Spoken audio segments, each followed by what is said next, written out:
ሀያት እስካለ ለሞት አገልግለህ ሂድ። ስንሞት ስራችን፣ ቤተሰቦቻችን፣ ንብረቶቻችን ይከተላል። መኪናውም ተሸክሞን ጀናዛችን ይዞ ይሄዳል። አልጋውም ይሄዳል። ከዛስ ቤተሰብም አልጋውም ይመለሳል። ከኛ ጋር የሚቀረው ማን ነው? ስራችን ናት። ወይ ጀነት የሚያስገባን ወይ ጀሃነም የሚያስገባን። ምን አዘጋጅቻለሁ? ብልጥ ጮሌ ማለት ለነገ አገሩ ስንቅ ያዘጋጀ ነው። ስለ ራሱ የሚተሳሰብ ነው። እኛ ብዙ ጊዜ ሌላ ሰው ጋር እንቀስራለን አይደል? ነውርም የአይብ ከሆነ ሰው ጋር ላ ወላሂ ሞኛን ነው። በቃ በራሳችን ቢዚ እንሁን። ጡባ ሊመን ሸገለት አይቡሁ ሚን ዑዩብ ናስ። ጡባ ማለት ጀነት ተረጋገጠችለት፣ ጀነት አገኘ። ማን? የራሱ ነውር ከሌላ ሰው ነውር ቢዚ ያደረገው። የሰውን ስንፈትሽ እኛነታችን እንረሳለን። ምንም ሳንሰራ ቀብር እንገባለን። ግን ራሳችን የምንተሳሰብ ከሆነ ምን ሰራው ምን አዘጋጀው ብለን ሂሳብ ኦዲት፣ አንድ ነጋዴ ዛሬ ወጪ ይሄ ነው ገቢ ይሄ ነው ኪሳራው አለ ያለ እንደሚለው አንድ ሙስሊም ሁሌ ሂሳብ ሊያደርግ ይገባል። ዛሬ እስቲ ምን ኸይር አለኝ? ምን ያበላሸሁት ነገር አለ? ስንት ጀማዓ ሰላት በወቅቱ ሰግጃለሁ? ራስን መፈተሽ መጠየቅ። ዑመር እንዳሉት ሐሲቡ አንፉሰኩም ቀብለ አን ቱሐሰቡ ወዚኑሃ ቀብለ አን ትእዘኑ። ስራዎቻችሁ መዝኑ ከመመዘናችሁ በፊት። ስለዚህ የሆነች ነገር መስራት፣ ራሳችን መፈተሽ ማድረግ። ኡሙ ሱለይም አብዛኞቻችሁ ታውቁታላችሁ።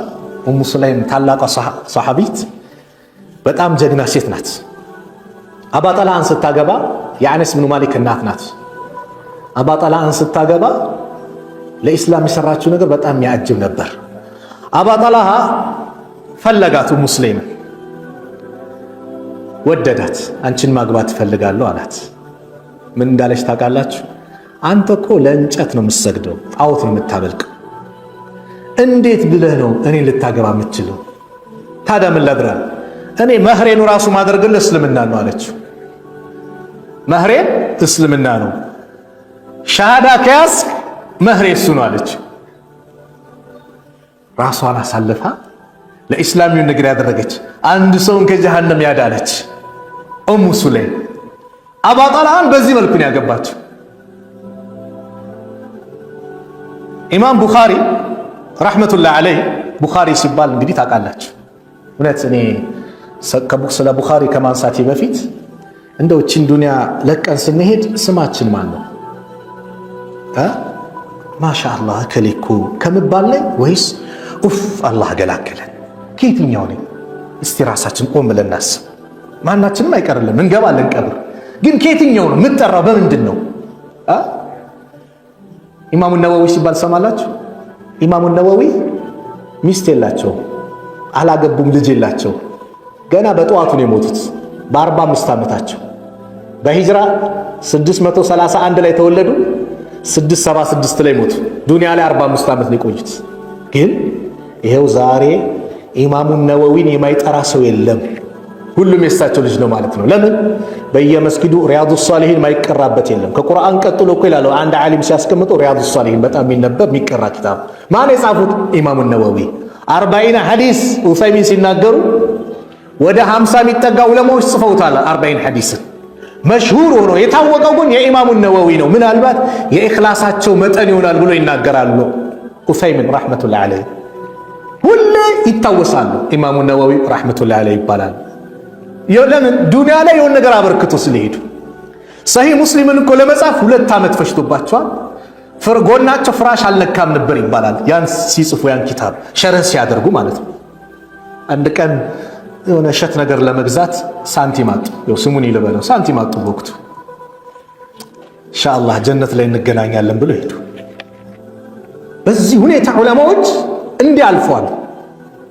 ግን የሆነ ነገር አበርክቶ ሄደዋል። ቡኻሪ መሐመድ ቢን እስማኤል የቲም ሆነው ነው ያደጉት። እኔ እሳቸው የከፈሉት መስዋዕት ያጅበኛል። ኢማም ቡኻሪ ከእስልምና ከቁርአን ቀጥሎ ትክክለኛ የሐዲስ ምንጭ ተብሎ በቁጥር 1 የሚያዘው ምንድነው? ሰሂህ ቡኻሪ ነው አይደል? ኢማም ቡኻሪ ይህን ሐዲስ እንዴት ነው የሰበሰቡት? እናትየው ንብረት ሽጣ ምን ብላ የነቢዩን ሰለላሁ ዐለይሂ ወሰለም ሐዲስ እንዲሰበስቡ ለወጪ እንዲሆናቸው ብላ 1000 ዲናር፣ ዲርሃም አይደለም ዲናር የወርቅ ገንዘብ ነው ሰጠቻቸው። መንገድ ጀመሩ። አንድ ቀን የሚሳፈሩበት መርከብ ነበረ። ተሳፈሩ። አጠገባቸው አንድ ሰው ቁጭ አለ። ልክ እኛ መንገድ ስንወጣ ወደ ውጭ ሀገርም ስትሄድ አጠገብ ላይ ወንበር ላይ ሲቀመጥ እንዴት ነህ፣ ሰላም ነህ፣ ከየት መጣ እንቀያየራለን፣ ሰላምታ እንለዋወጣለን። አንድ ሰው እንደዚህ ሰላምታ ተቀያየሩ። ኢማም ቡኻሪ እኔ የነቢዩን ሐዲስ ልሰበስብ እንዲህ ላድርግ እናቴ 1000 ዲናር ሰጥታኝ ብለው ተናገሩ። ሰውየው ማፊያ ነበርና 1000 ዲናር ውስጥ ገባል። ትንሽ ሲቆይ 1000 ዲናር ጠፍቶኛል ይፈተሽልኝ ሰው። ኢማም ቡኻሪ ይሄ ነው ብሎ አላስመዘገቡ። ሲበጠብጥ እስቲ ተብሎ ሲፈተሽ 1000 ዲናሩ የለም። ዝም ብሎ ነው በጠብጠው መንገዳችን ይቀጥላሉና አጠገባቸው መጣ። ሄድ ሰውዬ የተወሰድከው አላቸው። ባህር ውስጥ ከተትኩት አሉ እሳቸው። 1000 ዲናር ሙሉ ባህር ውስጥ ከተትከው? አዎ። ለምን? ነግሬሃለሁ፣ የነቢዩን ሐዲስ ልሰበስብ ነው የመጣሁት ብያለሁ። ሐዲስ ሰሂህና ደዒፍ አለው አይደል? ደዒፍ ከሚሆንበት አንዱ ምንድነው? ሲልሲላው ላይ እዛ ሰነዱ ላይ እከሌ የሚባል የሚዋሽ ሰው አለ፣ ታማኝነቱ ምናምን ይታያል። ስለዚህ እኔ ደግሞ የነቢዩ ሐዲስ ላይ ችግር እንዲፈጠር ስለማልፈልግ 1000 ዲናር ቢሄድብኝ ይሻላል። ሐቃቸው ለኢስላም የከፈሉት ለነቢዩ ዓለይሂ ሰላቱ ወሰላም የከፈሉት መስዋዕት ማለት ነው። ስለዚህ እኔ ማድረግ አልችልም አንበል። ሁሉም በአቅሙ ለኢስላም የሆነ ነገር ያድርግ። ማዛ ቀደምተ ሊሃዚ ዲን፣ ለዚህ ዲን ምን አበርክተሃል፣ ምን ሰርተሃል፣ የሆነ ነገር ማድረግ ሁላችንም ኃላፊነት አለብን። ዳዕዋ ማድረግ ማለት የግድ መድረክ ላይ መቀመጥ ብቻ አይደለም። በሰው አንደበት ዳዕዋ ማድረግ ይቻላል። ሚዲያዎቹ በደንብ እንዲሉ እንዲጠናከሩ ማድረግ አንዱ ኃላፊነት ነው። በሰው መጽሐፍ ዳዕዋ ማድረግ ይችላል። ጥሩ የተጻፉ ስለ ኢስላም የተጻፉ መጽሐፎችን በየቋንቋው ለማህበረሰቡ ክፍለ ሀገር ላይ ማዳረስ ዳዕዋ ነው። በገንዘብ የሆነ ነገር ማድረግ ዳዕዋ ነው። ያን የሁላችንም ኃላፊነት ነው። ይህን ስናደርግ ለኢስላም አበርክተናል እንጂ እኔ አይመለከተኝ የሚባል ነገር የለም። በኢስላም ቋንቋ የሆነ ነገር ማድረግ ነው። የመጨረሻ አንድ ታሪክ ነግራችሁ ፕሮግራሜን ልዝጋው። ተንክ ወንድሜ ካለ እስቲ ለኢስላም የሆነ ነገር አበርክት። አላህ ከዛ ፈተና ነጃ ይልሃል። ወይ የሆነ ሱስ ላይ ወድቀሃል። ስለዚህ እኔ አይመጥነኝም እንደዚህ እንትን ላይ ወድቄ አትበል። አንተ ኸይር ስራ ላይ ና፣ አላህ ከዛ ነገር ፈንቅሎ ያውጣል። ኢነል ሐሰናት ዩዝሂብነ ሰይአት እንደተባለው አባ መሕጀን ሰቀፊ የሚባል ሰሃባ ላስተዋውቃችሁ። አባ መሕጀን ሰቀፊ በጣም ጀግና ሰሃባ ነው። ሙጃሂድ ነው፣ በጣም ታጋይ ነው። ግን አላህ በአንድ ነገር ፈተነው። በምን? ኸምር ይጠጣል። ኸምር ይጠጣል። የቃዲስያ ጦርነት ላይ ሳዕድ ብን አቢ ወቃስ በሚመሩበት ጦርነት ላይ ልክ ጦርነቱ ሊጀመር አካባቢ ላይ ትንሽ ሞቅ ካረገኛልና ወሰዱ። ሳዕድ ተቆጡ። በዚህ ከባድ ሰዓት እንዴት ኸምር አሉና እስር ቤት ከተቱት። እስር ቤት ሲገባ ውስጡ ተሰማው። በቃ ያለው በአላህ መንገድ ሸሂድ አለመሆን የዛሬ እድል ማምለጡ ውስጡ ተሰማውና ግጥም መገጣጠም ጀመረ። ያለውን ነገር በቃ እየተሰማው የሰዓድ ሚስት ሐፍሳ ምትባላለች ጠራት። እንደው በአላህ የሆነብሽ ፍችኝና የዛሬውን ጦርነት ላካሄድ፣ የዛሬው ጂሃድ አምልጠኝ፣ ከሞትኩኝ ትገላገሉኛላችሁ፣ ከተረፍኩኝ ደግሞ እጄን አምጥቼ እሰጥሻለሁ፣ ታስርኛለሽ አላት። የባለቤቴን ትእዛዝ አልጥስም ብላ እምቢ አለችው። ከዛ ግጥም ምን ሲገጣጥም ምን ሲል ውስጧ ተሰማት። አንዳንድ ዘገባ ላይ እስቲኻራ ሁላ ሰገደች ይባላል። ፈታችሁ።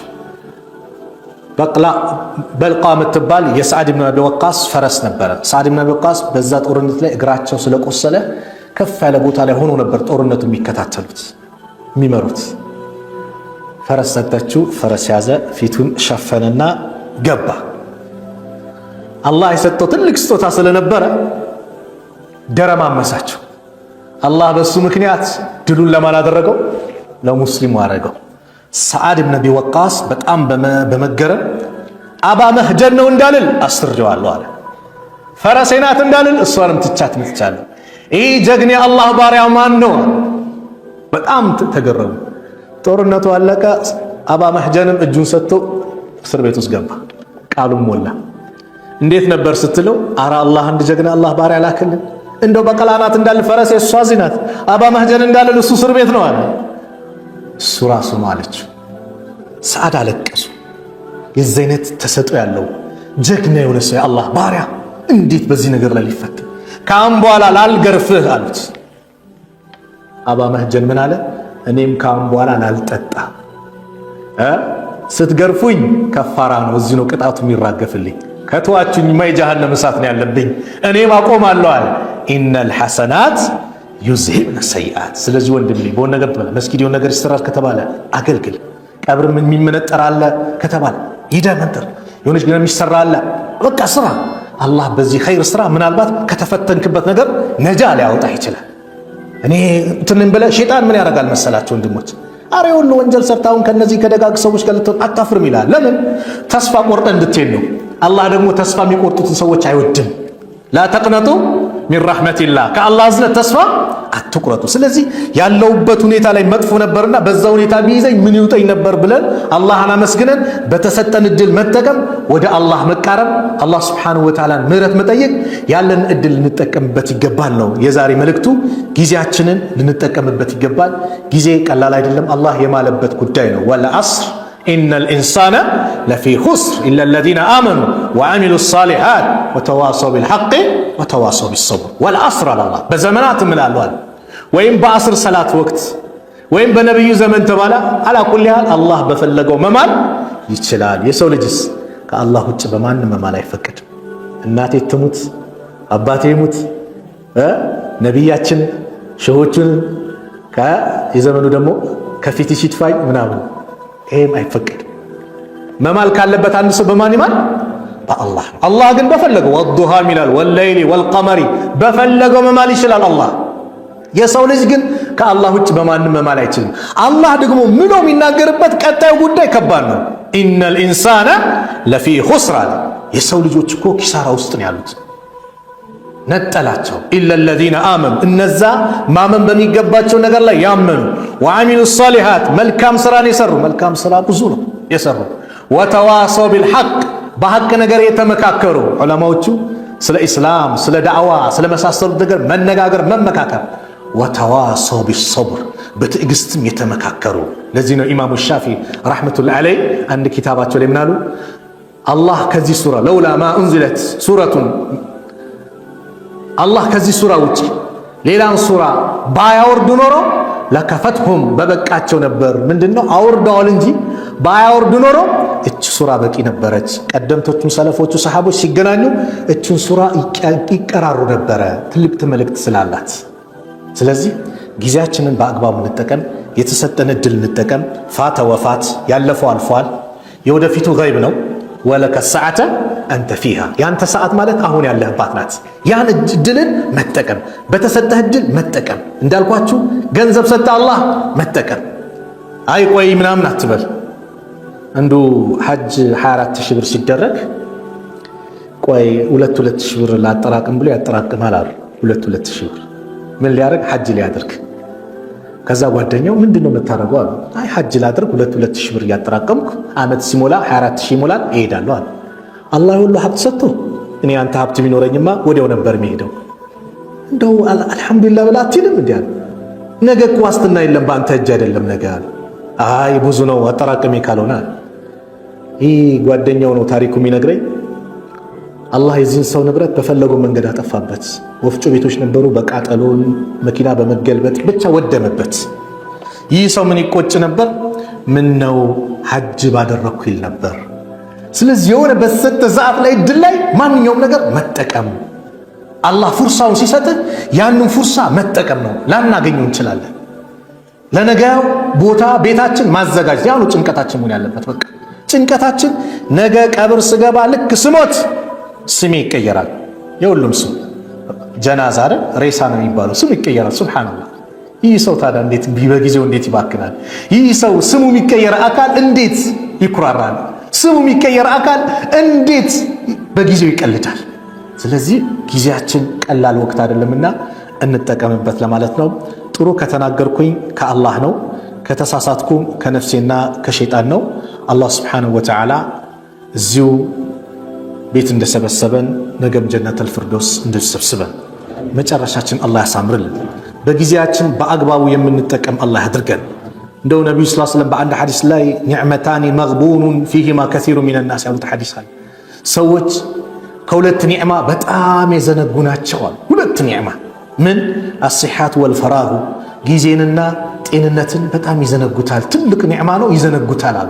እንደው እነዚህን ኒዕማዎች አላህ ሰጥቶን የምንጠቀም አላህ ያድርገን፣ በአግባብ የምንወጣ አላህ ያድርገን። መጨረሻችን አላህ ያሳምርልን። እንደው ከድንገተኛ አደጋ አላህ ይጠብቀን። አገራችንን ሰላም አላህ ያድርግልን። በላውን አላህ ያንሳልን። እንደው በእኛ ወንጀል ብዙ በላይ የመጣ ነው። አላህ ወንጀላችን ይቅር በለውን፣ በላውን አላህ ያንሳልን። ሰላም አላህ ያድርገን። አንድነታችን የእውነት አንድነት አላህ ያድርግልን። እዚህ ቤት ሰብስቦናል። ነገም ጀነተል ፊርደውስ እንደው ይሰብስበን። በዱንያ ላይ አረፋ ላይ አላህ ይሰብስበን። ሐጅ ላይ ይሰብስበን። የታመሙብን ቤተሰቦቻችን አላህ ያሽራቸው። የአልጋ ቁራኛውን አላህ ያስነሳው። በየሆስፒታሉ የተፈተነውን አላህ ይፈውሰው። አላህ ያሽራቸው። እንደው እንደኛው መስጊድ መጥተው ማዳመጥ የሚፈልጉ የሚጓጉ ብዙ ወንድም እህቶች አሉ። ያ አላህ ይፈውሳቸው። ውጭ ሀገርም ሆኖ ከቤተሰቦቻችን እንዴት እንገናኝ ምን ይዘን ያለው አሉ። ያ አላህ ሁሉን ነገር አመቻችቶላቸው ከቤተሰቦቻቸው ጋር በሰላም አላህ ያገናኛቸው። የእኛንም መጨረሻ አላህ ያሳምርልን። ወላጆቻችን ከመልካም ስራ ጋር ከጤና ጋር ከአፍያ ጋር እድሜያቸውን አላህ ያርዝምልን። በእነሱ ኸይር ነገር ሰርተን ተጠቅመን ጀነትን የምናገኝ አላህ ያድርገን። ያላገቡ ወጣቶችን አላህ ይዳራቸው። ለሴቶችም ሷሊህ ባል ለወንዶችም ሷሊህ ሚስት አላህ ይለግሳቸው። ልጅ የሌለውን አላህ ልጅ ይለግሰው። ልጅ የሌለውን አላህ ልጅ ይለግሰው። ብዙ ዓመት ትዳር ላይ ተቀምጦ ልጅ ያጣውን አላህ ልጅ ይለግሰው። የሁላችንን መጨረሻ አላህ ያሳምርልን። اللهم انصر الإسلام والمسلمين وأذل الشرك والمشركين ودمر أعداءك وأعداء الدين. اللهم انصرنا ولا تنصر علينا.